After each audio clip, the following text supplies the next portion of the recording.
Hello everybody, and welcome. Welcome back. To we're here. It's 2025. We all made it.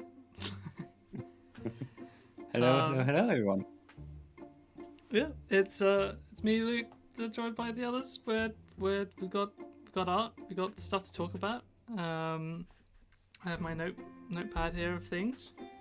How do you wanna do this? How do you wanna begin? Well, I think we can quickly begin just by, I don't know, recapping about what's happened since last stream. As in, as all Yeah. Oh, yeah. obviously we all had How was Christmas? Yeah, exactly. And then we can also just talk about a little bit what we've done when it comes to my party as alchemist as well, since last time. Yeah. Okay. Well then, do you want to begin? Sure, why not? Yeah, no, Christmas was good. I had a whole bunch of people come over, mostly my family, and it was good. It was a good time. We played games. It's most of what we do, really. Well, and a lot of cooking, actually. And it was a really good time. And yeah, and since last stream, we have finished Act 2. Act 2 is fully implemented into the game, which is very exciting. Has made me much more confident in reaching our March release date that we've announced. That's been very cool. Hell What about you yeah. guys? Also happy that Act 2 has been implemented. It's pretty cool to see. And we finished. We announced just the other day that we finished all of the Act 3 story stuff, which has been a long time in the workings. But finally, we can start to kind of wrap up all of the things. We have all the story here. We can now just put it in the game and have it be close to ready. We're gonna be doing, like, once it's done, I imagine we'll do a bunch of testing on it. Yeah. There's still a bunch of things that will need doing once the stuff has been implemented, but we'll be very much in a state where we can test things, and I look forward to that. Yeah, that'd be nice. It's definitely a nice place to be, especially because it means we'll be on time to hit our deadlines, which is always a good thing. But it also means I get to see how the story is viewed through Lydia's eyes, in the sense that she gets to draw it, and then I get to go, oh, I see what you're doing. That character was actually meant to have a cloak. Well, that doesn't matter so much, for this in particular. But, I think that, well, actually, I guess it does. If there is, if it's like a key thing. I don't think we have any cloak equivalents in the final part of the story. But I have tried to be quite careful when I'm giving Lydia an asset list. I've gone through, and every time there's a description or something, I'll have a reference to that description and what I've given Lydia this time. Like that. If there's anything important, hopefully it's there. If it's not, you can blame Matthew. Yeah, no. Well, I wouldn't go that far. Yeah, all Matthew's fault. If everything goes wrong. No, you've been doing great with the asset list. They've been a huge help. I'm as always. There's always stuff I miss until I'm like, oh wait, I do need this when I'm implementing the story. But, yeah. Part of the process. That's just the nature of it. Yeah. Yeah, exactly. It's part of the process. But tell us what you're drawing, Lydia. Oh boy, howdy. Am I allowed, CEO Luke? I mean, yeah. This is the 5th region CEO audience. I'm drawing the the Scorchbone Peaks? That is indeed the name. Spooky kind of sort of wastelandy area. Very Mm. brown. We've seen them on the map before. It's this little region down here. Yeah, that little bottom left corner. Sort of ominous corner. But it's fun. I really like these backgrounds. They have a few weird requirements. They need to be able to loop for when things are walking. But I don't know. But I just like to see that come together. I love seeing it scroll with the party just wandering along. It's so cool. It's such a fun thing. Yeah. Yeah, There's it's nothing actually better quite. than making artwork that then smart people like you and Matt turn into something very cool. The like I must moves and admit, wiggles. it's very satisfying. On some of the stories, you have your party walking as like there's a narrator or something, Mhm. and you can just leave it go, and they'll just loop forever. It's not going to stop it. I just quite like that that's a possibility. Which is quite nice. Hell yeah. And hi Theo in chat. Hope you had a nice Christmas and Happy New Year. I'm doing good, thanks. Yeah, we're just chilling, coming and saying hello to people if people want to come and say hello to us, because it's just been a while since our last stream, and we wanted to come in and talk about what we've been up to, which has mainly been Christmas and things. But we have finished the story for the third act, the third and final one.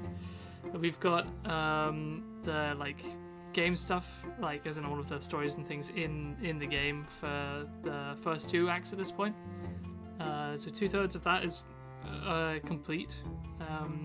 And you begin chipping away at the third act already, haven't you, Matt? Mm-hmm.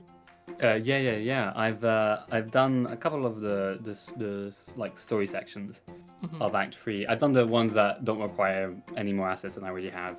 Yeah. Well, I've started on them. There's a few more that don't really need that many more assets.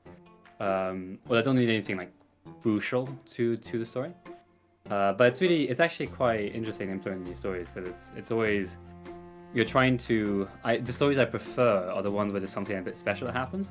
So when I'm implementing them, I always try and think of like, oh, how do I make this feel a bit special? How do I make the story like memorable? Like, how do I make people remember the story, even because the story often helps with that, right? Like some of the most memorable stories in Act 2 that I've done, they are what you'd expect from the story. But I like adding extra details and trying to make these things come to life. It's quite a nice challenge sometimes. It is. I mean, it's really funny to see the animations and stuff come together. They look really good. It really brings together like the written story when you see it all like actually unfolding, and it really does. Yeah. It's come along such a long way from like Isle of Malagry, which is a very much visual novel in the sense of you kind of get given to it as you would read it with a book, but you have a background as well and some music to set like a tone. With this, it's very much, it feels much more like a much more character in the stories that are there, which is really exciting to see and also really cool. Yeah, it's actually like it's quite similar to implement in the sense that in both cases I'm adding this text and then I'm putting all the movements and everything like that. But like in Automatically, it was like I could go sentences and sentences and paragraphs without really doing any of the like events kind of thing. Yeah. I would do it here and there, usually just to maybe move a character or change a character expression or change the music or something. But here it's like every node I am putting in some kind of animation, some kind of thing there. It is very, very like the movement is a crucial part of how this game will tell its story.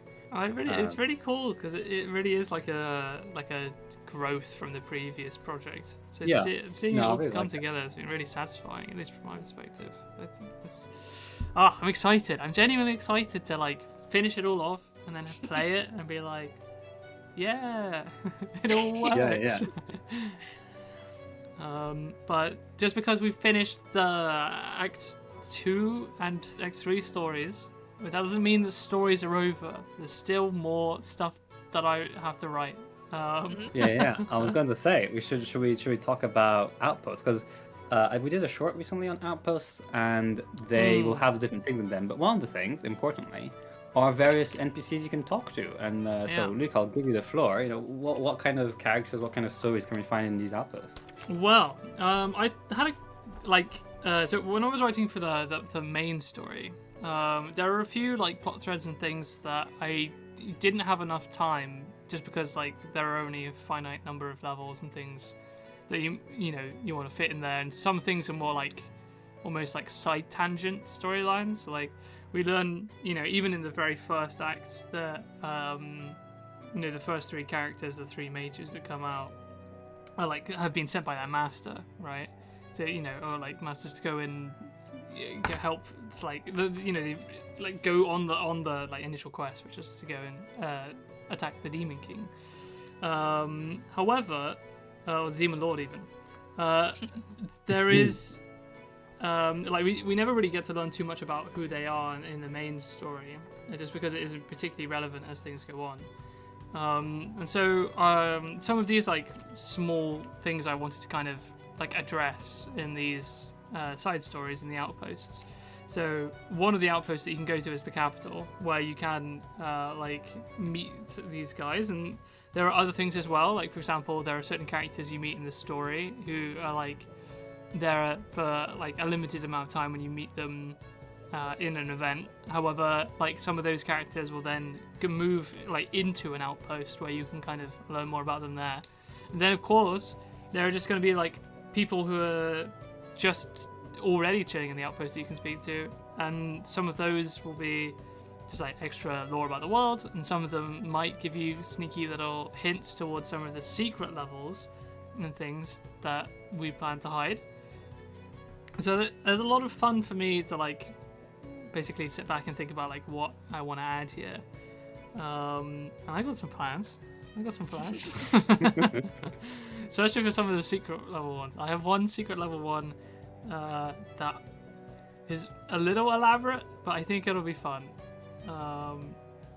But yeah, it involves all kinds of weird things. But it is because for those who don't know, in the previous projects and games that we make, Matthew always hides a jellyfish. It's the jellyfish Gilligan Games I lore. do. There must be a jellyfish in every game from Gilligan Games. Oh god. The company rule, really.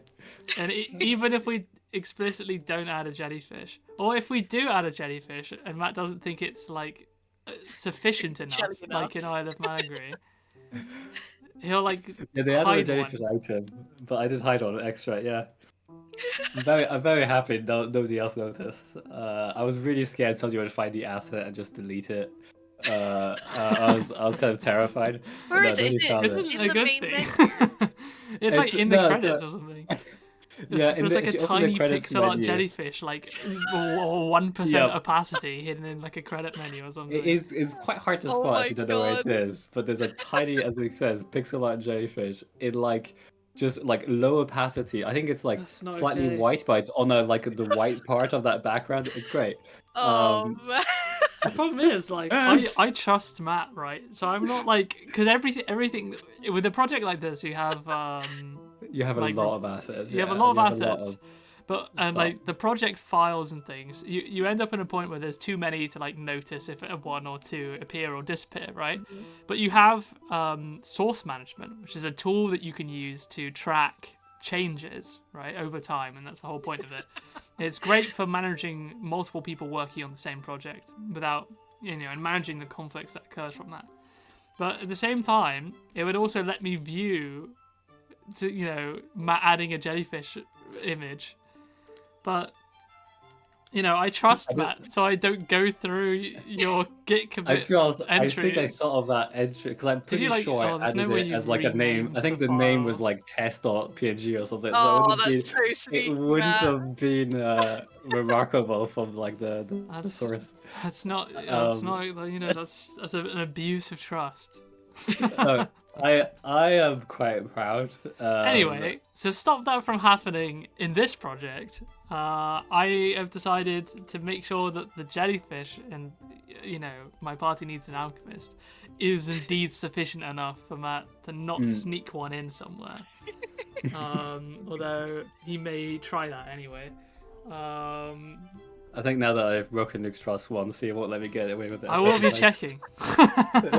but no. I mean, it's all good fun, but Yeah. this one No, I want to make like a full-on, like, effectively treasure like hunt to access the secret quest, because there are a few that are going to be a lot easier to find than others, and then Yeah. I feel like adding all of these like Easter egg things and side quest things and stuff is all great and fun, but like you need to make sure that you have the time to add them, and it's not gonna like eat away at like critical core gameplay issues. But once we get that stuff finished, which by accounts of everything I have in front of me, I think we're gonna do, hopefully with plenty of time. Fingers crossed. Yeah, fingers yeah. crossed. Yeah, And all of those fine, other it'll be things. fine, guys. Don't worry about it. Well, assuming that we get everything done, we should have a bunch of time to like add a bunch of silly things. I mean, we've already got like a random card game, bounties. Like, I mean, all of the outpost stuff was kind of like going Stretched out. through the demo feedback and people being like, we really want a way to sell potions, and the outpost is like, okay, yeah, or an option where you can kind of like trade stuff and have like stuff there so that you can, you know, use your like high quality potions and exchange them for like other goods that you might need. And you can also sell it for gold, right? You can actually like full trade things. Yeah, so currently the trade part is actually very bare bones. It's not really been set up for much. So currently you can kind of trade certain potions for certain things or certain ingredients for certain things. But not much else has been set up, but I think it'll be slightly expanded upon that just to allow people to either sell stuff or trade with a bit more variancy.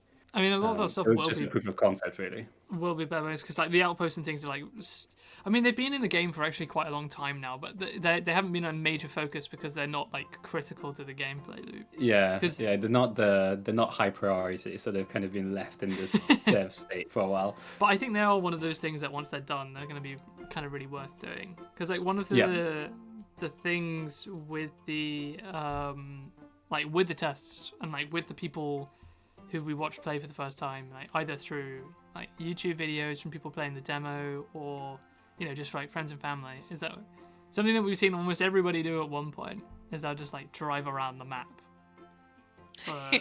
Even though like there's their missions, you know, like the quests, right? The little circular markers only go so far, and you know, as more appear, you have like more incentive to move around. At one point, people just go, "This is a cool map. I want to have a look around and see if I can find something," and people explore. And you know, during the demo, there was like nothing to find, right? But now there's going to be like outposts, which are going to be really important. Have we shown the bushes? Have we shown the bonus herb bushes? Well, I don't think sure, I don't think so. have Maybe in to be one an shot. I don't know. That would be a good shot for mention it at some point, but next yeah, Friday. we've Okay. Keep your eyes out Wednesday. We'll do a little bush short. I'm going to tell you about it now. They're so cute. There are like these bushes you can find that if you go and like get closer, you can click on them, and I think they just give you some extra herbs and things. Yeah, they shake and they glint and they rattle, and when you click on them, they explode into leaves. Oh, they're so cute. And of actually, course, speaking of which, I do need assets for some of them. I realized I don't have the leaves for them yet. You do? Yeah, Livy White. put it in Do the I? asset list. I sent you several region variants. Oh. You did have one thing, didn't you? I have to go check if I have, because I remember, I actually went through the Act 1 and 2 putting in these plants, like these bushes where I wanted them to possibly show up. Mhm. And I remember having a problem where I couldn't finish it off because I didn't have the leave assets at one point. But I can't remember if that's just, maybe I just haven't downloaded them or something. Or maybe I just missed them. I think you have the pile assets, you might not have particle assets. Yeah, I definitely have the pile assets. I don't think I have the particle assets. Okay. You know Or them. at least I don't think I have them for everything. I think I had them for the High Beam Forest, but not for like the Everglade. Yeah, we've got green leaves. Yeah. But I mean, I don't know. I quite like them. You like the little bushes. They're just like a fun thing to like interact with, right? But then you also have the map friends now, like the like critters that you can find either critters. just like roaming around in packs, which was like one of the first streams that we did. Then you know the ones that are kind of like hidden in bushes and they'll run across the road when you go close to them, that kind of stuff. And those are like simulated and a little random, so they don't always behave the same. We got some rare little critters that can show up in hidden places on the map. That's Fantasy creatures. That's true. You also have some that are like just rare to see in general from like variants, like a pink sheep and things. And then of course there are like secrets in the world that I won't spoil too much of, but there are definitely things out there that you can go and interact with as well now. And so that just I think really makes the world feel more interesting and like basically it just promotes exploration. Yeah, and it also makes the world just feel more alive as well, which is a big part of it, which I really like. I know it is really cool to see it come together, and like with the outposts as well, like scattered around, and like the way that the music changes depending on like what you're near and all of that stuff. it's just super satisfying to see it all coming together. But I guess let's focus on what's not here for now. What's missing? What do we still have to do? Obviously, like fully fledge out the outposts, and that means like getting all the stories in, making sure that all of the character and art and things are there for it. Then there's like a little bit involving like finishing off like how the card game's gonna work. Like the card game works and it's finished, but I think it's just like a polish pass it needs, right? Yeah, well, yeah, I mean, yeah, it doesn't have any of the art yet, so it's using dev Right. art, and it's not very intuitive currently when it's a very simple game, so it should be able to be. So I'm waiting for the art, and then I'll do a pass where, as you say, it's just a polished pass, making sure it's understandable, give it a tutorial, let people know how to play it. So yeah, it needs an extra pass of just like making sure it's understandable, if that makes sense. Yeah. And then I mean we showed it for like maybe 10-20 seconds in a short, but the bounty board is a thing that you can find in the different outposts, which are just like a way to incentivize or like add an extra reward for some for people who like feel like they need to farm stuff, or just to give a reason to farm stuff at various points. Do you like doing that one specific quest that gets you to kill only slimes? Well, boy howdy. Now there are more things. Now there are more. But since the demo, we have changed a few ways in which repeating levels functions. And we've also like rebalanced certain bits. Although I'm not sure how much will be felt during the early levels, but especially because anytime you make a game like this where you have mobs or and players that deal arbitrary numbers of damage and things scale over time, it's really hard to predict the right like numbers for scaling without having to tweak it later. And that's certainly been no exception for this project. We've definitely had to go out and try and change things so that it balances correctly later on. Although we've done it in such a way that it shouldn't really be noticeable at all from stuff that people have already played. Yeah, so I mean the biggest thing I had, because I realized that there was problems with how, so the game will scale up enemies depending on your level. So it's the kind of idea is if you're over leveled for a region, it still won't be a piece of cake because you'll have this kind of, the monsters will be slightly harder. It obviously the monsters don't scale as fast as you do, at least they're not supposed to. So that you can, if you're getting stuck at a place because you're either not as good at the game or you're, there's just, various, or you just got unlucky with your character levels, things like that, right? Then you can still over level to try and get past things, and that will still work. But it kind of reduces the, it makes the game always fun and not let you really be that over leveled too much. Because except if you're like 10 levels over, at which point, I mean, you're 10 levels over, but get out of there. Exactly. So I realized that there were certain things that meant that I had to change how the hostiles scaled up, because it was just a flat multiplier depending on your level kind of thing. So it was linear increase, like depending on like where you were. And I realized that didn't really make sense.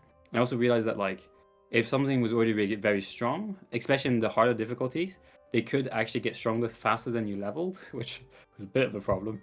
I changed how that scaling works. We've talked a lot about like how we're gonna handle the harder difficulties and things.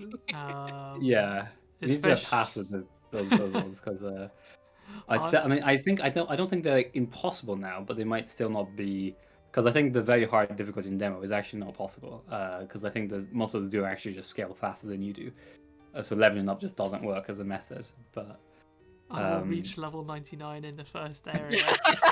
I mean, that's gonna be hard. That's gonna be a challenge, but you love to see it. What's the max level cap on? Is there a max level cap? Well, I feel like it was 20, but I don't know. So, the technically, and I do mean technically, there isn't really a max level cap.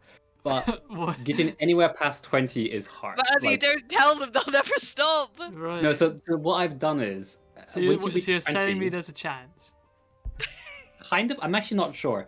I think there is a natural point where you can't level up anymore, but it will be a random level because of math. So I'll explain a bit. So basically, what happens is every time you level, you need more like true XP, and I call it true XP because basically monsters will give you set XP, but you need 100 XP to level. At least that's what the player sees. But in the back end, the XP you get in is just multiplied by a value depending on your level.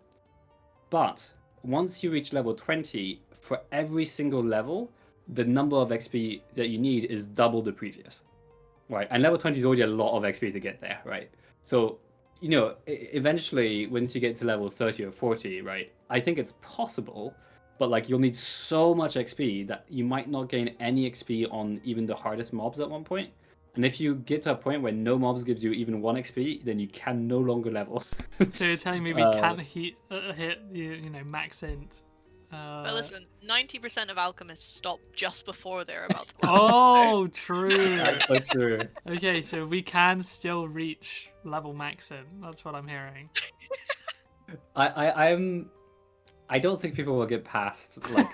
I mean, maybe with some person who's really committed might do this, but like, It's not I'd be about surprised the if anybody majority gets in to this level case. 30. It's about the one determined soul willing to reach. True. It would be a lot of. I mean, as a step, like I've played the game up to about halfway through Act 2, like fully testing a lot of things in there, and in that period, I'm about level 13, 14. Right? So like that is, that would be a normal. That's what I'm expecting a normal-ish playthrough. End of Act 2, you're probably around level 15, maybe 16, kind of thing with most of your characters. The plan is that you'll have some characters reach level 20 in Act 3, but you'll still have some that are not level 20 by the end of the game, except if you really push for them to be level 20, but it's not expected.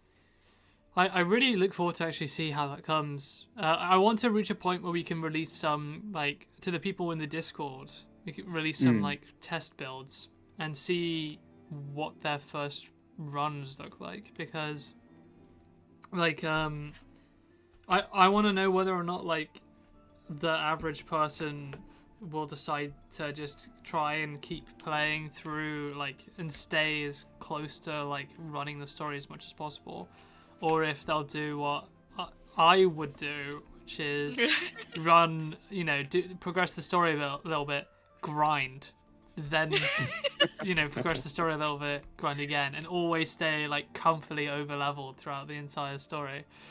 I mean, you can do that. I will say the game, it's possible to do that, obviously, right? But like, I have set things up in a way where like, over leveling is slightly less powerful than it may be otherwise, because monsters will scale with your level. But also, it's actually I find it's quite hard to over level that much, because especially once you get into things like Act 2 and Act 3, the difference between a level 12 and a level 14 is not that big. Like it is, you can feel it, so it's still nice to level up. But it's like, because every level you gain the same amount. So once you've gained 10 times, plus 4, an extra plus 4 is like 10% of that, right? It's not a huge amount anymore, which is another actually quite nice thing about how the levels work. It means that, like, from my perspective, it's actually kind of easier to balance, because you're more balancing with the potions than with the levels. Obviously, you're still balancing, right? Because the level 1 to level 10 is a big difference, but also each level becomes less impactful in a sense. Special feature levels, which those are big. Really, those really are big. Those are huge, and they also change how you play slightly. 5 levels or every 10 levels? It's every 10, isn't it? It's every 10, so currently, but I'm debating. One of the things that I was thinking of is, so I know you get one at level 10 and one level 20. That's certain. Yeah. But it might be nice to have some kind of thing where, like, level 15, your trait gets slightly better, or something like that, right? Or a small extra thing. I think it could be cool. We could even do it almost like kind of like a 5e thing, where you get a choice of like one of the, because there are 3 kind of attributes, right? So maybe you get a choice of one of those to improve by a bump. Because one of the things that each player kind of has a minor bias towards certain attributes. So it's not like fully random. And it could be cool, like, if you want to make, your party better a certain attribute, but the characters that your favorite don't, like, don't bias towards the direction you want to go. You can use those kind of intermediary, like, big level ups as a way to kind of round that out or make it feel good. I don't know. That's an idea. I'll write it down. But currently not in the game. That's an idea worth exploring. Yeah. Yeah. It could be cool. It's actually quite interesting because I've written a whole bunch of code to like give me the values, the average values, and the min and max values over like a whole like if you play this 1,000 times, what would be your min damage at this point or max damage at this point, or like what would be the average kind of thing. So I've done a whole bunch of code to see like just how much can things differ and how much do my these values impact the result kind of thing. Because I can put the odds of what happens, or what levels are likely to give you, and that's really interesting to see actually. Wait, does that mean you can tell me how many times you'd need to beat level 1 before you can reach level 20? I mean, I could tell you how much true XP you need for level 20. No. I want to know how many runs. Like, how many times do I have to replay the first level? I could theoretically find out because I know how much XP the first level gives you, and I know how much XP you need in total. So I'll just have to divide the two. I suspect it would be quite a few. By quite a few, I mean probably in the hundreds. I like to see those numbers. I'd like to see those numbers. Is all I'm saying. Because those slimes don't give you very much, and by like level 20 to get to level 20, you're needing a lot of XP in each thing. The scaling is kind of okay. Not really meant for that, but it's probably possible. Hear me out, okay? Hear me out, right? So we're talking about secret levels. I just had an idea for one. Okay. What do you know about the Onigoroshi stuff from Path? From the silence, I'm guessing not much. But yeah. Basically, it's a thing where the story mission, like when you begin the game, you begin the campaign in Path. There's a zone called the Twilight Strand, and it's where you kill Brutus, the like tutorial boss, and then you go into the town, and you can't go back into that starting area again, right? But some people discovered that if you log out and log back in during that tutorial start, you can stay in there and keep farming your character level up. And once you've reached level 10 without leaving this zone, the boss has a chance to become Uberhillik. And when you kill Uberhillik, they give you a unique sword called the Onigoroshi, and that only drops from Uberhillik. Now, you could, for a secret level, have something akin to that, where if you run the first level like a certain number of times consecutively, you could have like at the end like a new node appear with a boss. Just starts the Demon Lord fight. No. But without the party. Or you could have the Demon Lord show up and be like, I will say this You've kind of taken thing so long. It doesn't quite exist yet, but it almost does in a sense. I mean, it shouldn't be too hard to set up with the way that we run the nodes. But like, if you could, yeah. Well, no, because it'd be like when you start the thing, if you just it'd be count possible how many to do. times, and then you could swap to a different level technically. I will say there are currently hostiles that you can only ever meet if you go back to a quest you've already done true. after completing a quest much further down the road. So like there's like a in the demo you can there's some of these hostiles that you can only meet if you go back to a quest and get slightly lucky because it's like a random hostile that can appear. Is that like the slimed crown? The crown slime? No, it's like the bush guy. Oh, yeah, the bush guy. guy. The king bush guy. That guy can only appear if you've beaten like one of the like I think it's level like quest 6 or something, and he can appear in like quest 2 or something like that. But he will only appear, if you've completed all the things, come back to it, and then he only has a chance of appearing too. But I've done that actually in all of the stuff, in not all but most of the quests up to Act 2. I made sure that if you come back to it later, there's usually something that's slightly different. It usually has an extra hostile in there, or like the hostiles can be slightly different to when you first go through the story. Especially on some of them, like for example, actually I can't say that, that's a huge spoiler. But there's one story where like there's a hostile that you'll only fight once. Yeah. Because when you get back to them after you fought them, they won't be there in the story. So it makes sense for me to replace that with something else. Yeah, yeah, yeah. I'll leave it at that to not give any more spoilers. I know the one you're speaking of, though. Yeah. Okay, cool. Because like, I think it would be really neat. For example, if you know fight that one over and over again. Maybe you do like 10 or 20 consecutive runs of this first zone. That's And a lot then of runs. it is a lot of runs, but that's kind of like part of it, right? And then like instead it's just demons. And then if you beat the demons, you unlock a like demon wings or something. Oh, that would be so cute. As Oh, I'd love to effectively see a some hat. wings. I mean, Demon Wings hat is a good idea, regardless. Yeah, yeah.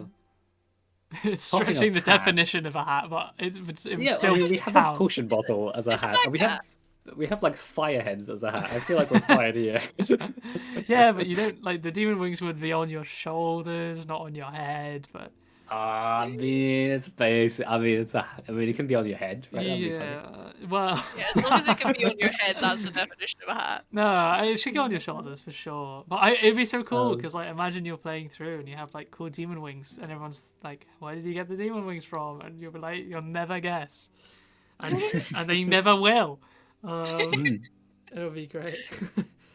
I will say though, How many- the hats is one of the things that have to be done at some point because currently, what's outside of the demo, Yeah. like there's nowhere do you gain hats currently. Like it's not set up yet. Right. We have to do that at some point. We have to figure out where people gain hat from. Well, that shouldn't be that bad. That'd be quite fun actually. No, it'll be easy to do. It's just yeah, because we have a bunch of them. But It's just one I of think our I'll make weird a previous tasks. yeah I'll make an Excel document because Apply otherwise the hats. it's hard Is- to know where things are. Is that on the Trello? Is that on the new work? Oh, I'm yeah, actually not sure. It might not be. If not, you I've should thought- definitely add it. Mm. One of the things we did in the new year is that we've changed the way that we're organizing stuff. Because we before had like we like you start off with surface. planning documents, of course, but then like they quickly become impractical, and so you move to Discord. Also welcome back there, and we use Discord for like a long time for like many projects, and we just have various like channels for different particular tasks, and that does the job for a lot of things. Yeah, for the small projects, it was fine. It kind of worked, you know. But this project, there's so much going on that, to be honest, I'm kind of happy we've moved on to something. Yeah, but I agree. the major problem is that you end up in a scenario where like for tasks that happen over like a long period of time that don't have dedicated spaces for them, it just becomes really hard to like track deadlines and things. And so we've just organized ourselves better in the new year so that we have a better idea of how to manage things, especially with the big deadlines of the game releasing happening soon.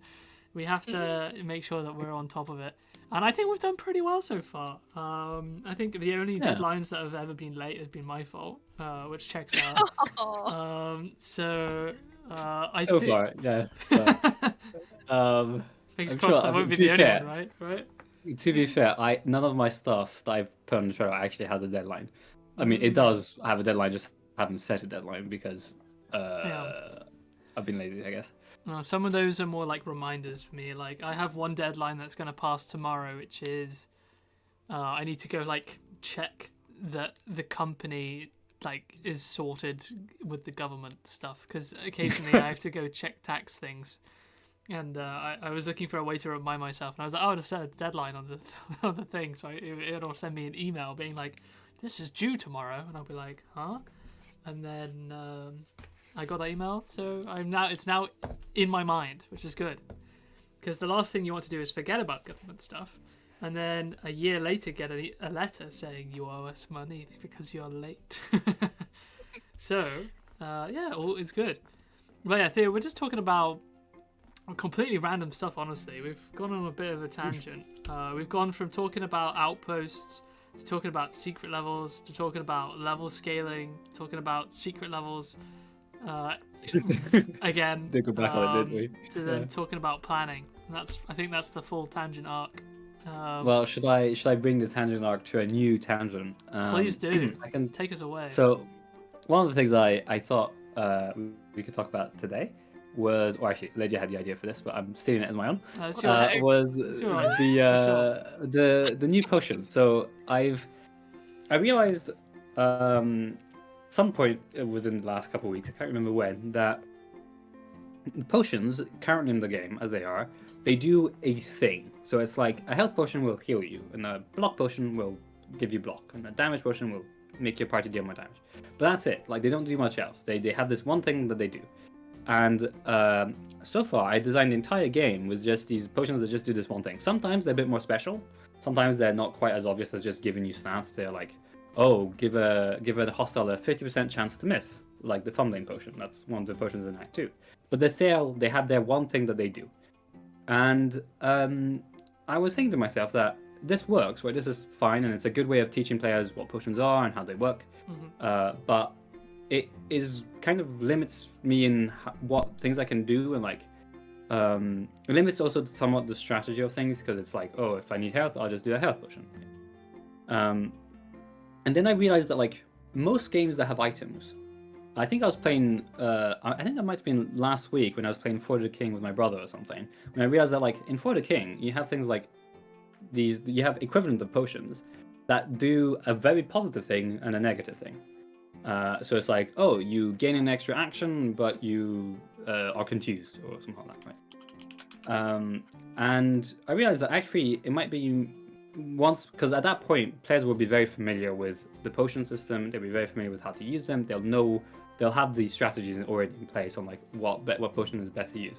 So I wanted to give it a bit more like strategy and a bit more like something a bit more surprising. So for a lot of potions in Act 3, what you'll find is they'll be very, very good, but they'll have negatives to them. So like the health potion will reduce your block slightly, but it'll give you like a lot of health. Or like the block potion will reduce your damage slightly. So you need to be careful, like, okay, is it worth it, right? And then there's also, at that point, you have so many potions that you might find some synergies. So you might get a potion that like makes you deal more max damage, but you deal less min damage, which on the face of it doesn't seem that useful, but combined with another potion which makes your party always deal your max damage, can be extremely powerful, right? So things like that I wanted to add a little bit more strategy and a little bit more like synergies between potions and things like that. And so that's in Act 3, that's most of the potions you're going to get are going to be potions that have very good positives, and they'll be definitely worth using compared to the potions you've had before, but they'll always come with this, oh, but you need to be careful because they do this negative thing as well. This is an interesting concept, because not to bring this back to Path again, but in Path of Exile 2, okay, it's a different game, guys, it counts, right? There's a lot of this concept that you can see throughout unique design. It's like one of the big things that they've done with most uniques is that they generally have a big upside, but they have a downside that you need to work around. And it's an interesting and dangerous game, because on one side it rewards like build diversity, but like and you know, strategic planning, right? So if you want to use this particular potion that, you know, makes you deal more damage, but, you know, makes you weaker, then you need to think about, you know, complementing it with something that makes you stronger, so that you are only left with the upside. And while you can do stuff like that, it needs to be tested, right? Because you don't want to end up with a situation where you get a bunch of new things, and then you realize that like the downsides make them seem like not worth using, or like very difficult compared to other things. So, that's the trouble with these things. Like if the downsides are too bad, then even if it might be theoretically worth it with just the pure math, like if a player doesn't feel like it's worth it, then they won't use it anyway, right? I think the good news is that with the scope of these potions and what they're able to do, I think it will be quite simple to balance that and make sure that that's the case. In Path of Exile 2, obviously, it's a lot more like uniques and stuff are kind of crazy, and you end up with like weird situations. Sorry, I was just looking at Lydia's skeleton. That's great. But with the you know, obviously with their uniques, obviously they are so weird and complex that you end up with really hard things, and they tend to make them weak and then buff them because it's hard to make them powerful and then debuff them because people get upset. So it's going to be a hard balance, but I think with the scope of a project, right, things are much simpler than Path, right? 100%. There's only 3 stats. It's going to be even way some of the other easier to stuff make is it much feel good. simpler. it'll make it much easier to feel good. And the thing is that they are the best potions of the game, they can be just very powerful. You know, And I the downside thought doesn't have to be that down. like of a thing right now I kind of want to bring up about potions. But before, Dia said, "Can you add the entirety of Lydia's sprite as a hat?" And Oh my I'm trying to God. envision what that would look Wear like. me as a hat. I think it's Tiny terrifying. me, I'll make a little Oh, we sprite just- and be sat down, and then I can Yeah, be exactly, there. like on the shoulders. Yeah. It would be. I think a hat seems kind of crazy. A backpack, though, I mean, that could be fun. Or alternatively, which could be really cool, if you make if you make your character sat down in like a cross-legged pose, but then draw you as like a statue. Floating. You could hide in the Tempest ruins among the other statues. Oh, that's so funny. Do you know what I mean? Oh, we could hide all of ourselves, like the developers in the As statues statues. in various As places. statues in the ruins. That would be Funny. kind of hilarious. Oh You yeah, could have something on the map scene where if you click on us, you just get like, ooh, this person made this or something. You see achievement familiar faces. Uh, Wonder who these people could be. mine. If you click me, I just explode. That's all I want. Oh my gosh, speaking of exploding, no spoilers, but I get to make a confetti asset soon. Oh, that's gonna be really That's cool. gonna be so good. I look forward to that so exploding much. confetti will let you figure out why we need exploding confetti. Make Big Lydia Lydia with the spoon. That's Oh, so good. a very rare enemy without one shots. I think people would rage. So I'm probably gonna have to veto that one. But I think there is a spoon hat somewhere. I think that is already a thing. Yep. So you'll get your spoon fix. It'll be in there. Yes. But before I forget, Bennett brothers. there is the idea. Yeah, potions. So, Path of Exile has, in the first game, has two types of flasks. Obviously, you have the automated ones, which are kind of similar to the potions anyway. But the other type you get is enkindled flasks. And they work in a way that when you use them, they're like a big thing, but they have a way longer cooldown than a normal potion, potion which you normally could use basically immediately.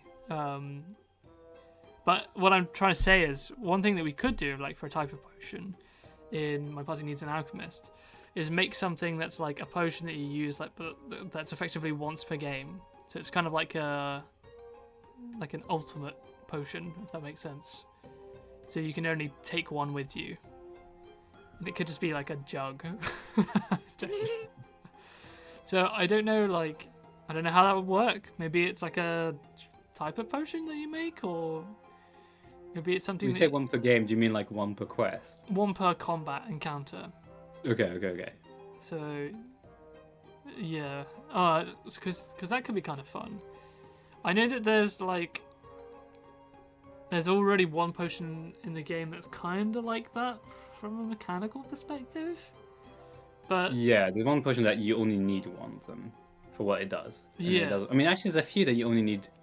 Well, most of them you only need one per fight. Like I look, there's quite a few potions that you only need one per fight. Like all the resistance potions, you only need one per fight. Putting the second resistance potion in the same fight doesn't do anything. yeah, But I think there's only one that is one per quest. That you only need one per quest. imagine a once per game potion. That'd be insane. Oh my gosh. That would be a good modifier for the hardest difficulty. Once per quest potions become once per game. Can you imagine that? You have your one Or you can like soft lock yourself. mega Okay. Oh, that healing would be potion. that would be a crazy challenge run. You can only use a type of potion once, like per Would- game. But that's impossible. I don't Don't think think You that would be reckon so? possible. Yeah, Yeah. well, there's more combat encounters than there are types of potion. Yeah, but some of them you can win without Yeah. potion if you level your Not party easily. up enough. No, it gets like in the demo, it was like way easier to do that. We've rebalanced it, but then also okay. you have a thing like later on when things scale much hard, like further Yeah. with you, it just becomes so much harder to not do that. I don't know if it's possible to get through Act 2 without using at least one potion on, I mean, if not all, the vast majority of quests. personally, I'm going to try it just to see if it is still We'll see. possible. Yeah, We'll no, see, it's we'll a see good thing how to it try, is. but like I actually found that even, I mean, to be fair, I was going in probably slightly under leveled, but even slightly under leveled, it was like I had to, on some of the quests, it was like I had to have the right characters and the right potions to get through it. Right, it wasn't just Ooh, like okay. one or the other. For most quests, it was like you could get through it with pretty much any set of characters. You might need one specific character, but the two others didn't really matter. But you always needed potions. It was just not really negotiable, which is what I'm trying to aim for, which is so it's normal that's the case. Mhm. Right? I want the game to be it's potions. You need an The whole alchemist. point. Exactly. It's Party really needs funny the because alchemist. Party doesn't need the alchemist. We've named our game wrong. like Exactly. during the Whoa. demo, there were like a bunch of people who were like, I played through all of the levels without using potions, and they're like sad, What? and I'm like, why? Then why did you do it? But Well, to be but it fair, does the make demo had sense a because you don't want to problem with waste the stuff. difficulty Yeah. Oh, actually, that's so true. There was the demo had We had a hoarding problem with the demo. Is that what I'm hearing? no. So No. the issue was is that the demo, like the difficulty thing, wasn't working correctly. So in the first demo version, when we released the demo before the Steam Next Fest, I want to say anyone who played it, It was even the Would- Steam Next Fest, I think. Really? Most of the Steam Next Fest might have had it. I think for I can't like, remember when I we realized definitely and changed fixed it during the Steam Next Fest. Yeah. There was a point where no matter what difficulty you chose, you were playing easy. No, it wasn't quite that. No. It was just if you chose normal, like the default setting, it would be easy. Wait, and not really? normal. Yeah. That's Yeah, such yeah. a niche bug. It was a really simple bug. It was just because I'll explain it very briefly. But basically, I have two different enums Yeah. for difficulty for reasons that I'm not going to get into. But basically, one of the enums started with a non-value at 0, and the other one started at easy at 0. So when you chose normal, it would be a value of 1, which would translate to easy on the Right. other one, Okay. or the other enum. I don't want to Um, because I've been in the story box for a while. I'm gonna come to the new project and see The some of reason, so code I'll stuff. give you the reason. The reason there's two enum values is because one of the enum values is the overall setting that you choose when you create a file.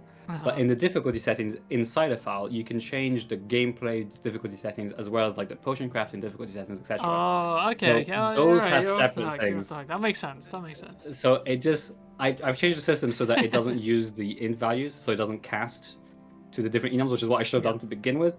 It is a stupid bug. I shouldn't have ever done it that way, but I mean here we are. Yeah. Things happen. It's fixed. It's fixed.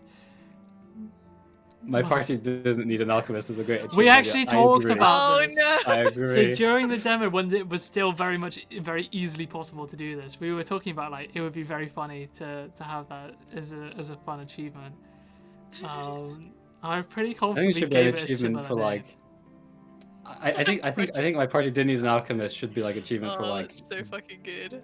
Use thing is, less beating than just- X potions is definitely one. No, still no. The thing is, viable. like beating any quest without a potion is actually not that difficult. Because if you like in Act 2 and go back to the very first quest, you can beat that in with no potions easily. Like it's free slime. You But know? like, imagine, right? You have an achievement that's like use less than 50 potions throughout the entire game. Oh, throughout the entire game. Oh, that's fun. You know, then That's it actually becomes quite good. more of I a like challenge. that.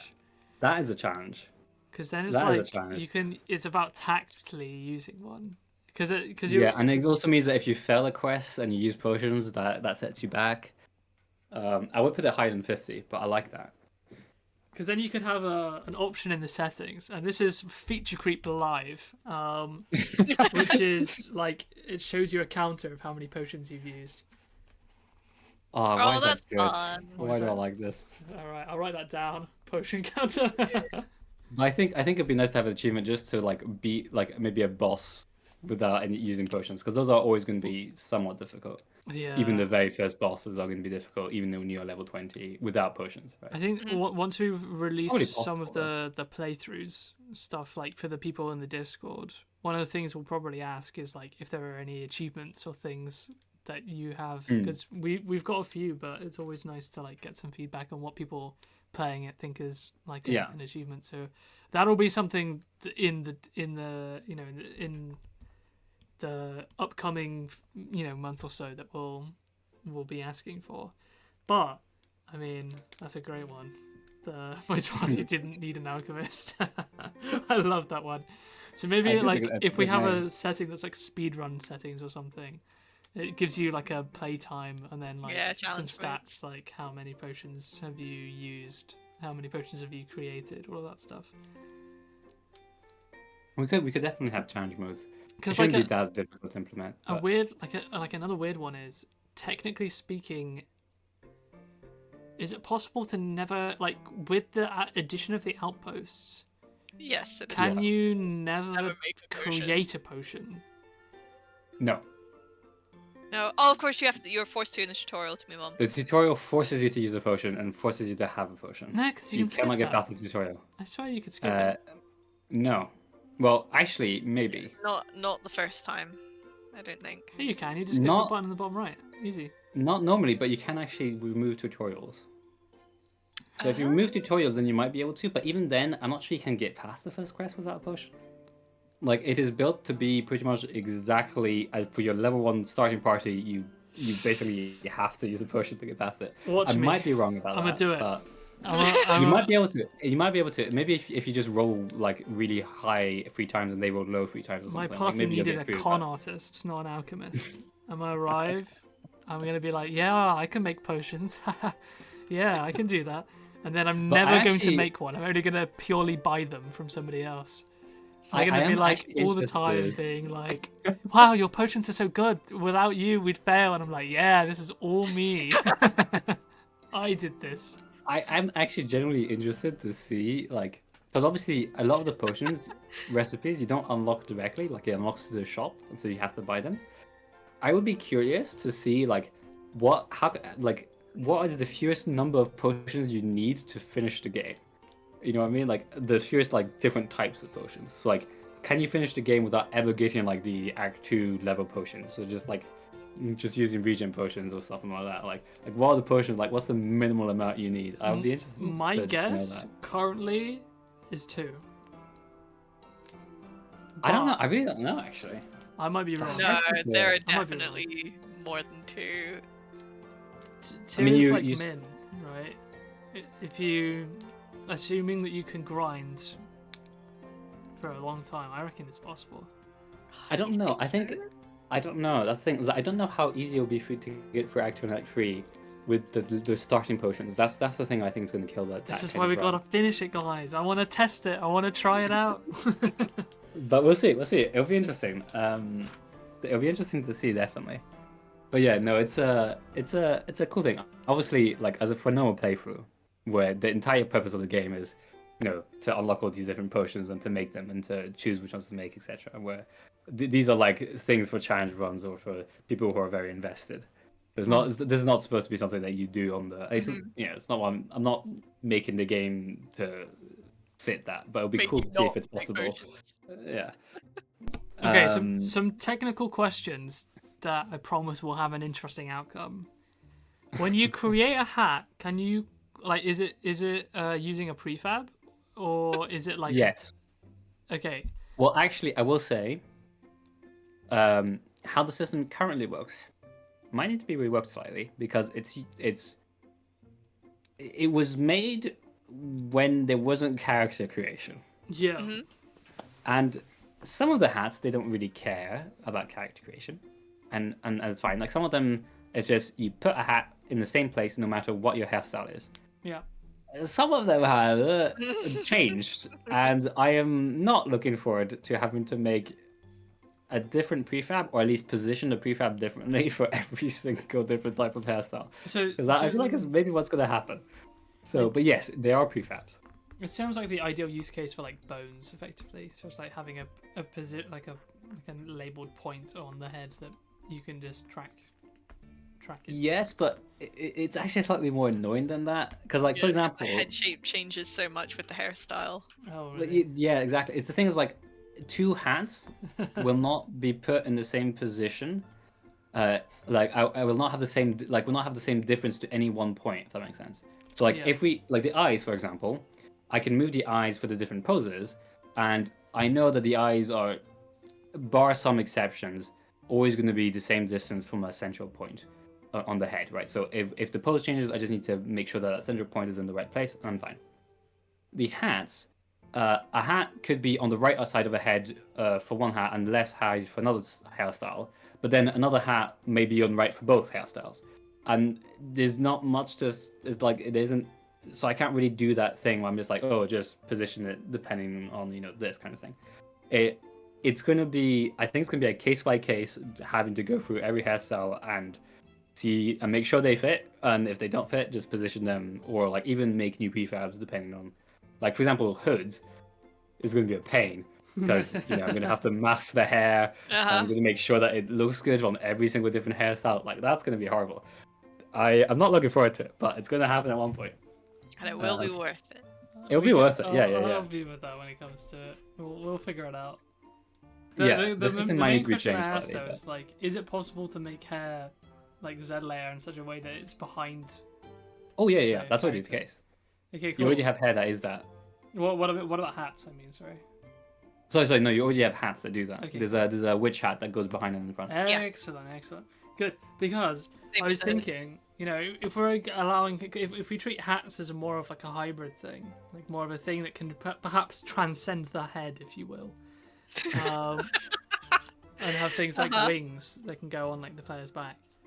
And I thought like the cool reward maybe for completing the jellyfish treasure hunt could be like a floaty jellyfish that kind of lingers over your shoulder. Like a pet.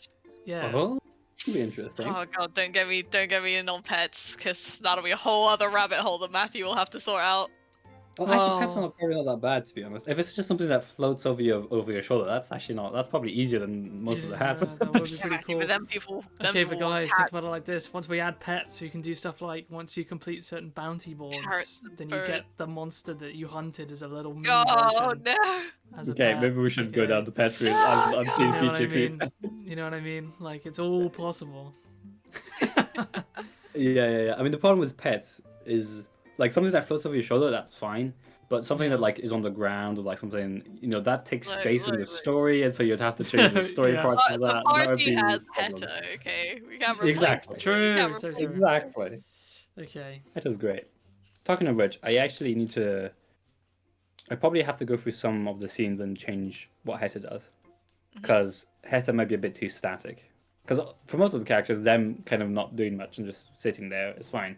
Heta's feel like should have more movement, so I might need to go through and do a Heta pass and just make sure that she's moving a bit. Hell yeah. It's a Heta quality check. Nice. Yeah. Well, because I do. I mean, my process is I do an initial implementation. Yeah. And then I add all the assets I was missing the first time implementation, and then I do an audio implement, like an audio full pass kind of thing, and then that's usually it, right?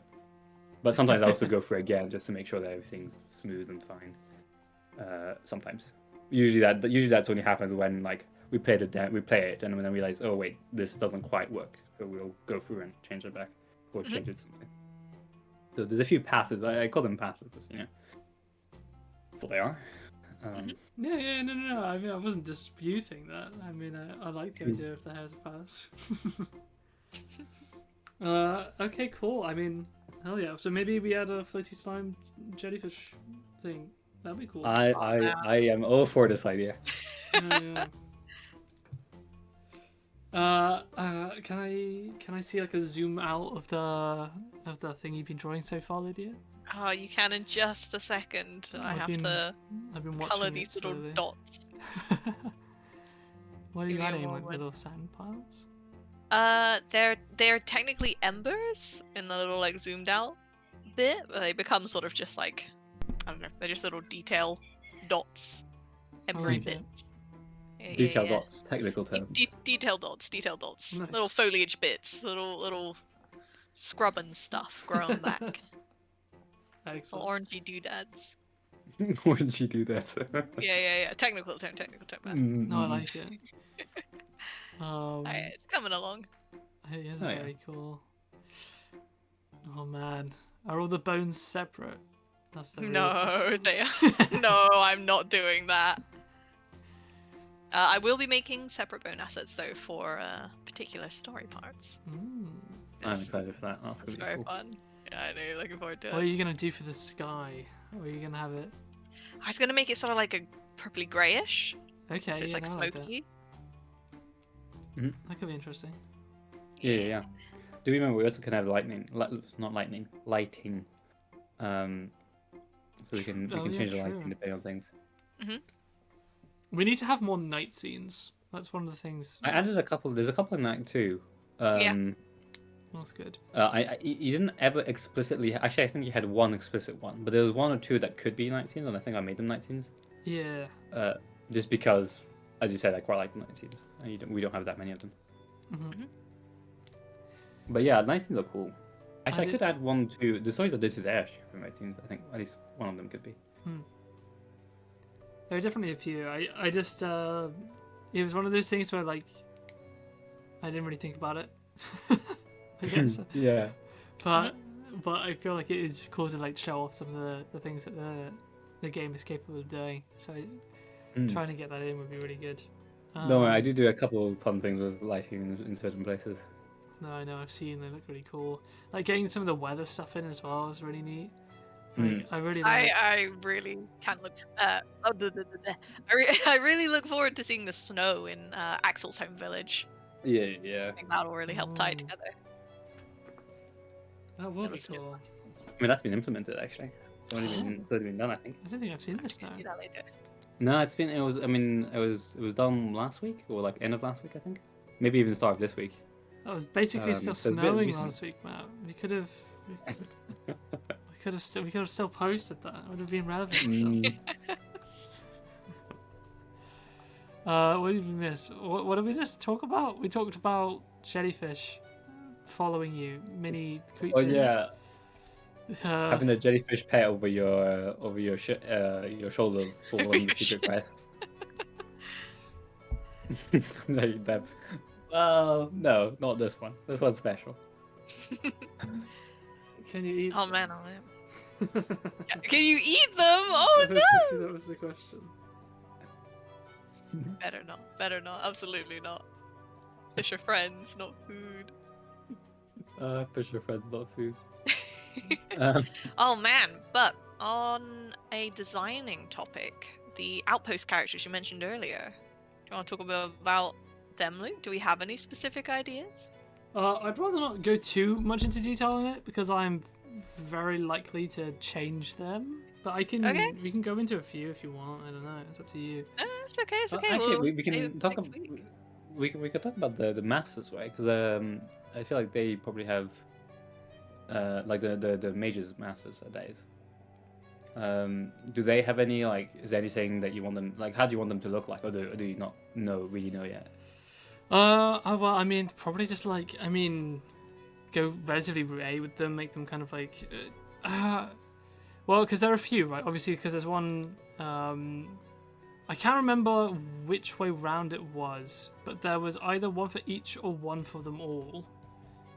And for the mage master that we were gonna like, as in like for the archmage, which we were gonna use for the outpost in the capital.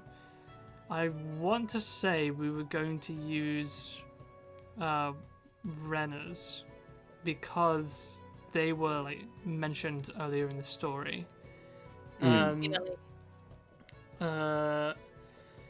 I don't think it was Elenia's. I don't know, Sense. Alenia's is mentioned later, like in Act 3.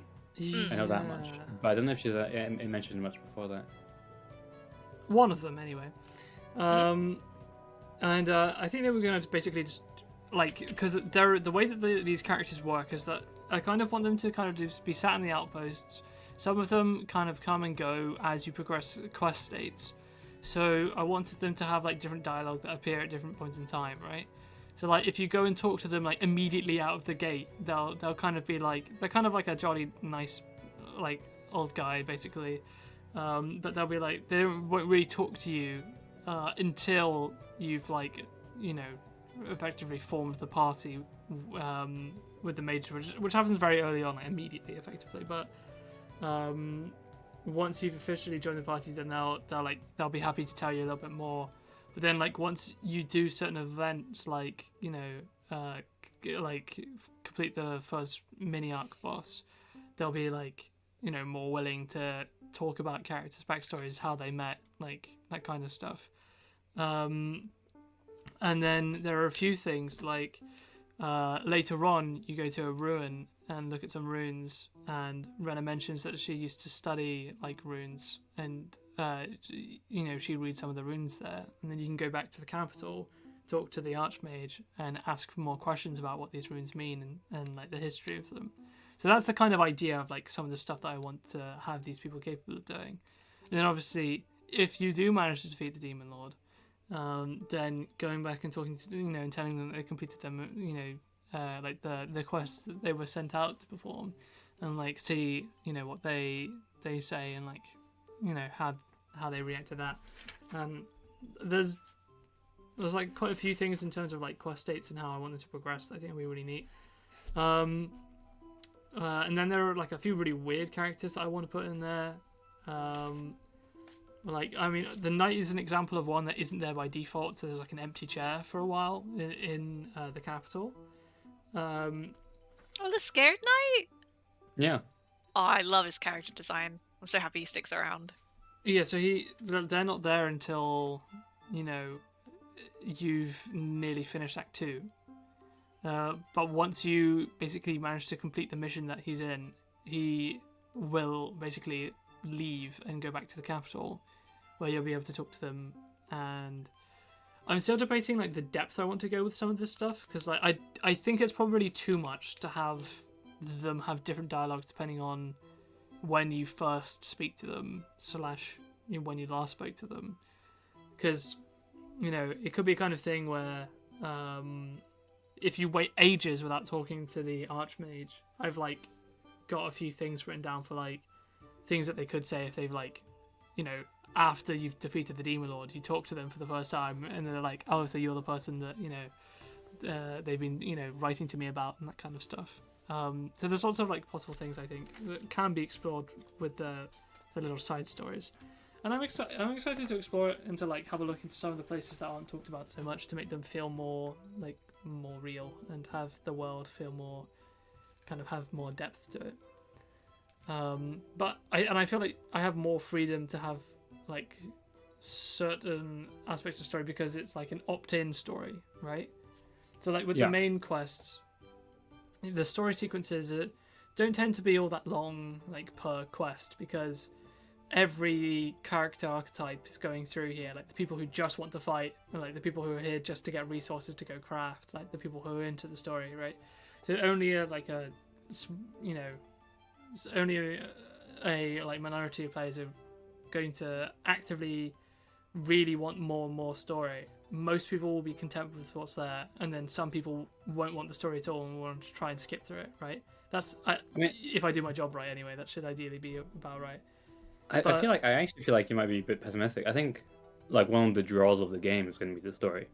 Mm-hmm. So I think you'll have quite a few people who are here for the story and who will want to do more. Hopefully. But I mean, we'll see. I mean, it'll be interesting to see. I do think there'll obviously be, people who just want to do the potion stuff, people who just want to do the fighting. But I think you'll be surprised to see that there's actually quite a few. Like, I think the story is one of the big attractions of this game. Mm-hmm. So with the addition of outposts, though, it's interesting because you can go and talk to people in the taverns, but it's not like a force thing. It's like an opt-in, like players actively have to go and pursue this. And as such, I feel like I have more room to like have more interesting, like lengthier dialogues where people can go and do this because they're choosing to. So that means that they want to be there. You know what I mean? And I'm excited to play around with what that can grant me. But I have to like keep the scope relatively in line. Yeah, I was going to say the outposts, they're cool, but also they are side content for a reason. Yeah, they're kind of a stretch goal. I say kind of because they're obviously going to exist, but if you make them too complex, we won't be able to finish them on time. Exactly, and we only have until March, which feels like a long time away, but like it's one of those things where you blink and suddenly it's like, oh, we're already like halfway through the month already, and then we only have like 1 month to finish the entire game, test the entire game, like polish it, get it tested again, then like consider like releasing it, handle all of the like social media and things and marketing coming up to release, like contact streamers, do all of that kind of stuff, then like and then it's like, what, do you have time to to add a silly secret level where you discover like some random stuff? Do you know what I mean? So It does really creep up on you, I must admit. It's the kind of thing where it's like you do feel like you have a lot of time, and you're like, when you actually, because there's so many different things that like every little thing doesn't take you that much time, but because you have 100 of them, it's like, oh, none of these take me that long, but altogether that's like 2 months of work, and you don't really notice that until you've done those 2 months of work, and you're like, wait a minute.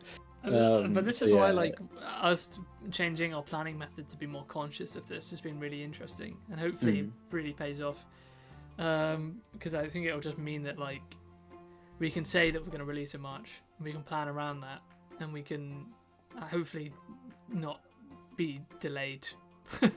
Yeah. No, we can still manage to fit stuff in that we want to fit in. Yeah, so to be fair to us, we've kind of planned with we've planned for finishing the game like basically start of March, or like even slightly before, and only having small tweaks to do after that. And so it means that even if we're a month late, we should still be just about okay to release, end of March. Yeah, because to be clear, that's what we're releasing at the end of March. Yeah, but also I will say we our track record is a great so far. But Automatically was just a few months out of. That took 2 months to make. That's very reasonable. Lydia will tell you it takes 3 years to make a visual novel. We did it in just 2 months. If you want to hash this out publicly, we can. It takes much work, so much creativity. You can't make a good visual novel of that quality without putting in that much time. Yeah, no, it takes time. These things just take fine a art. It's a fine art. It's a beautiful creative process. No, it is, but it's just one of those things. Like we've been relatively poor. I don't think we've had one game released when we said it was, or like within the week. Actually, I think even within the month, surely. like we've already had one game. No, only one. Does Lonely Path late? Lonely Path was on time, but Brewing Battles wasn't. Wasn't it? Oh, what's the? It was a month off. But to be fair, in that, Matthew, what's the common factor across the other games that didn't release on time? That's a bit mean. That's a bit mean. Brewing Battles would have been on time if it wasn't for the fact that we messed up on the Steam side of stuff. Yes. We released a month late just because of the Steam side. We didn't know what we were doing really. Yeah, that's fair. No, we didn't. But yeah, since Lonely Path we haven't released on time, which to be fair is one game so far. But so it's not like it's a huge thing. It did go from like allotted 2-month time slot to taking 6 months, maybe 10. Maybe not 10. Probably more like 8. Yeah, I think it was 8, but yeah, it was a number of months longer than it should. It was yeah. But it was good. It was pretty cool. The result was good. Yeah. Yeah, the biggest creative learning process that the team has got together and done. We released like a full big thing. Yeah. It was a whole book in words. Yeah, pretty much. It was bigger than a light novel. Yeah. Yeah, it was for me it wasn't actually that. I didn't really do that much. That's the problem. The only thing for me is like I'm the coder and the I was very stressed, but also because I had my job was, because obviously Luke was writing the story, Lydia was doing all the art, and I was like, okay, I did the music in about 2 weeks. Yeah. And now I've got 9 months to not do anything. Most of it is already finished now. Most of the coding was done. Luke did actually quite a lot of the coding because it was a lot of the stuff he'd done in other projects. And so, even from a coding perspective, I didn't have that much to do. I was like, oh well, yeah. I spent a couple months on prototypes of other demos that we've never made. Oh no! Yeah, she did as well. Yeah. I did, yeah. But it was no, it was good. The result was good. The result I'm happy with. But just think you could have been making even more emotion stuff like you were doing for this game. That would have taken so long. Oh god, yeah, that was pre us doing shorts. Also would have octupled the art time. Yeah. Oh god, yeah. It's not feasible, I don't think. Not with the time we had allocated, but maybe not. No, but again, the result was really good. Is by far our best project that's released so far. Oh yeah. And I think, I don't want to sell ourselves too early, but I think my Project Alchemist is a step above again, which I'm quite happy with. Hopefully, Yeah. fingers crossed it does well. I'm super excited. I mean, from a stats point of view, it's looking pretty good. Oh yeah, yeah. It's the Um, first project that's caught people's attention. Definitely.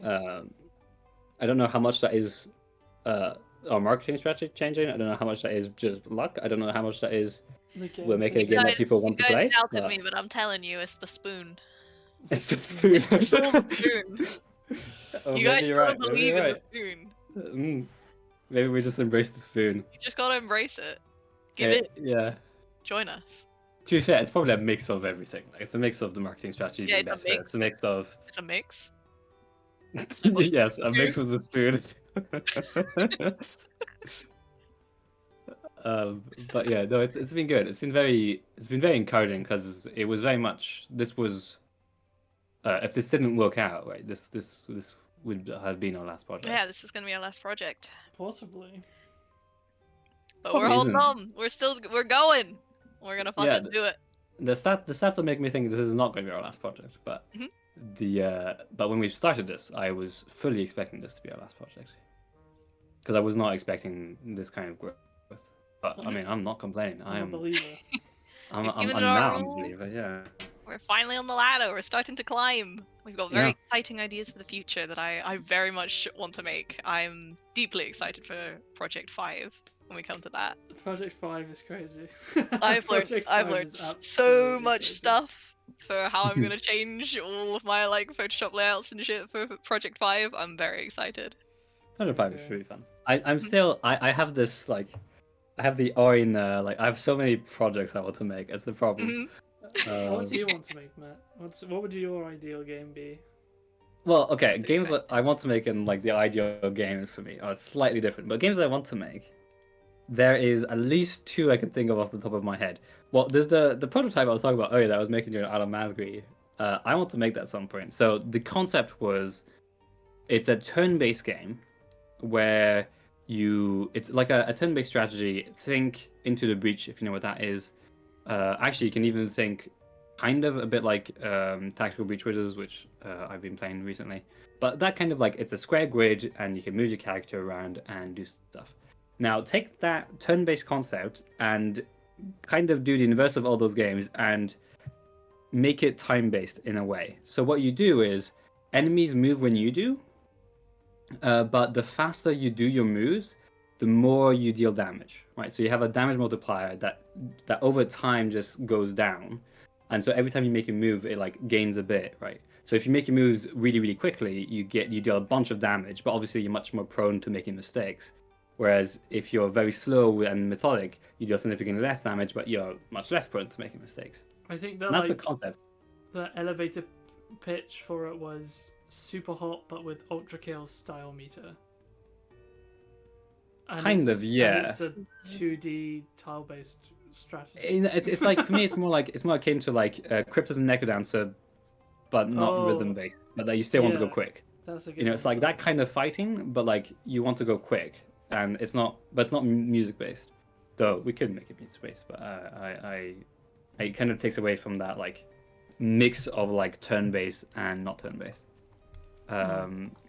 So that's one of the games I want to make at one point, because I think it's just a very unique. I've never seen it done before ever, so it's a very unique concept that I want to do just because of how unique it is. And I've had a few other concepts. I'm a big fan of these like Into the Breach strategy type games, or even like I like the Tactical Breach Wizards, which I've been playing recently, is so good. I really like it. Making anything even akin to that, like anything of that genre, is something I kind of want to do at some point. We also had like an idea for a stealth-based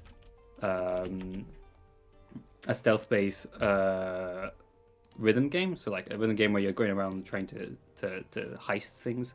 I think that could be a cool thing to make at some point. I'm not confident in making it immediately, just because it's it relies a lot on the music, and I'm still well, I'm actually this project I'm quite happy with what I've made, but it's this first project where I really feel like I managed to really dig deep into what music can do for that game. Oh, we're listening to your So- music right now. It's really good. We've been listening to it for I know. As I said, for this project, I'm quite happy with it. But this is the first project where I'm really like, this is like, if I found this in another game, I'd be like, okay, yeah, that just makes sense. It's a good quality, right? Whereas with my previous ones, I'm a bit less. It still feels kind of amateur to me. I don't know if that's just because I'm looking at my own stuff and it's hard to judge your own stuff. But I'm very happy with this project, especially that I've been doing a whole bunch of stuff with it. I've been having fun with it. But yeah, so the games I want to make, they're quite different to the games that we did to this game and the next game that we're planning. And they're just different genres. But I, to be honest, I'll be happy making anything that's kind of unique mechanically. That's what I like making, and that's why, to be honest, that's why I like playing as well. I'm a big mechanics guy. So yeah, but that's just my. Obviously, I'm like I said, I'm still very happy making the projects I'm making. I'm really happy with the results of these stuff. And my cat is desperately trying to get into the cupboard. I don't know if you can hear the claws on the door. But I apologize for that. Okay. No worries. I always love your cat. How are you doing, Lydia? Are you about finished with everything? I think so, yeah. I might need to go through and do some detailing, but I think for the most part, yeah. Just trying to make sure that the line art is the same sort of, All right. what's it called? Brightness. Good God, some art word I forget at this very moment. But yeah, pretty much the main colors are in. The majority of it is what? Is it seamless? It is. Oh. Yeah, if I like They close my eyes always and are. open them again. Yep. Oh. It's not quite how that works, but Is that seamless? yes. Yeah, sure. I'll believe you. I mean, we'll soon find out if it's not. Yeah, yeah, I we'll can soon whack find in out the if it's thing. not. We'll get a We'll soon message find going, out. Lydia. It's not seamless. It should be seamless. Do you guys want to call it here, or do you want to keep going for a bit? Ooh, well, I'm done with the big piece, so Do you have any Not sure I other have. art things you want to draw, or or is this the big thing? I think this is probably it for me, for Alright. this evening. If you're stopping here, then we'll probably call it. It's Hell been fun. Next week, hopefully, we'll have a lot more stuff that we can show you. We'll find something to talk about. Yeah. But oh my gosh, we'll be close. Act 3 will be largely implemented. Maybe I'll Yeah. play through some stuff from Act 2. Maybe that's what we'll do. Ooh, that'd be fun. And we can Stream see exclusive spoilers. exactly. So thank you all for coming and chilling with us. It's been really fun. It's been nice to catch up with some of you, see that you're all still doing well. Yeah, I hope you've enjoyed the chat. I hope you've enjoyed watching Lydia go from nothing to having made this cool background. Very neat. And I will, we'll catch you in a bit. This stream, I think we're going to upload it to YouTube somewhere and start making a little VOD yeah. for it. Actually, that's something we should probably ask at some point, but I'll ask in chat. We were discussing, would people rather have like a separate VOD channel, or would people rather just have it on our main Guild of Games channel? Because we were discussing this There's at some been point, some and yeah, there was a little bit of debate. I feel like we were going for a VOD channel from my memory, but I might be wrong about that. I know that there's disagreements within the company, but Put it on our main channel. Wait, you've flipped. You were Team VOD. No, I wasn't. Lydia was no, never I Team was VOD. Team Anti. I was always Team VOD. Oh. But to We be don't, fair, we this don't is- keep it all together. Keep it all together. I'm the kind I've of flipped person to Team who, VOD. I think VODs make sense. No. well, we can ask in the. Thumbnails, it Would was so you- cute. It depends on how much you upload. We upload a lot of Food shorts. crew, back me up. But we upload a lot of shorts. We don't upload very many videos, so it might be worth uploading to the main channel. Honestly, I can be swayed. We're in an unuseful position where Matt Well, wants yeah, the it's main one- Main channel. channel with content. Lydia wants it on the main Mix channel, it and up. I'm like, I could go either way. with daily streams, but you're weekly, so who knows? Yeah, and we don't really post that much stuff. So Yep. I'm leaning back but- towards main channel. I don't know what to That's fair. say. That's fair. Spoon. That's fair. You I mean, can't- you my- can't chance I food. think for me, as an old YouTube user who uses the subscription tab, I Oh, hate having the VOD channels thanks. on the VOD because I see them and they fill up my Oh, that's so subscription embarrassing, feed. Matt. People are gonna be like subscription tab ? In the chat. I know it. I What's still. that? I mean, I am gonna die on that hill. Oh, Matthew, subscription no. channels on the Oh, subscription feed is hills. just all you need in life. Matt, there are little Don't need buttons the on whole the screen. side with the names on it, and you can see. You can click on them, and then it takes you to their page. You know what I mean? Yeah, but I to be fair, like as much as I think it should be a VOD channel, I'm not gonna die on that hill. There's another subscription No, tab user. people- no, exactly. Thank you. I'm not the only one. That's like God, you know, like multiplying. 30% of all subscription tab users. No. Subscription tab does have its use, and I'll guiltily admit now that I have used it this week. I know, There you go. I know. But I mean, There was some, I think the wanted to difference find is- the video that happened recently, but I didn't want to look through my For things. me, so I it's just my clicked it. main. Most videos I watch are through subscription tabs. There's only very few I don't do it for that because it's just it makes sense. It's where your subscriptions are. But hey, anyway, I'm not gonna go into this debate. We can We'll we be can here for ask another on 30 Discord. minutes. Yeah, we can ask on Discord if we say main channel. I think I could be swayed either way. To be fair, I could be swayed. I don't think it's. We'll make a that- poll. I agree. Actually, I agree that we don't do enough streams that it necessarily warrants it. So Wow, I what see. I'm being convinced what a in real time. wild and reasonable take, Matthew. Yeah, but I still think it could be. That's nice a to really have, like, reasonable point that you just made. See, this is why All I'm people saying don't is- join your side on this argument here, because the moment you do, you really rub it in. All I'm saying is, as a viewer, I'd prefer a VOD channel, but like I'm not necessarily the typical viewer, so it's why I'm kind of like, eh. That shrug emoji, but we'll definitely upload stuff because it's true that we should do. We might even upload some of the previous ones if we If you can have get them. Yeah. Because they don't last on Twitch very long. Yeah, so we definitely need to upload them somewhere. It's just a question of Yeah. where. I think probably main channel makes the most sense. We'll make a playlist so that they can be sorted into those as well. Mhm. That makes sense. Yeah. So at the very least, it is categorized to a degree. But I think for now, probably we'll go with main channel instead of polling it, and then Yeah. if at some point we start producing more like long form content, we'll separate the channels out if it starts to muddy up the upload Yeah. stuff. I think that makes sense. But yeah, so you'll be able to rewatch the channel, or what what you're watching now, there in the future. But for now, thanks for watching. We'll catch you next week when we'll play some Act 2 stuff, maybe. Or maybe Oh, yeah. not. Probably we will, though. And maybe some other things will happen. You'll Who have can to- say? you'll have to You'll come have to to find find out. out. Yeah, You have to exactly. find out. Who Exactly. knows what Secret. will be here? Spoilers just for you. It's a whole week away. Have fun. Have a good weekend. And yeah, thanks for coming. Bye. See you next week. Bye.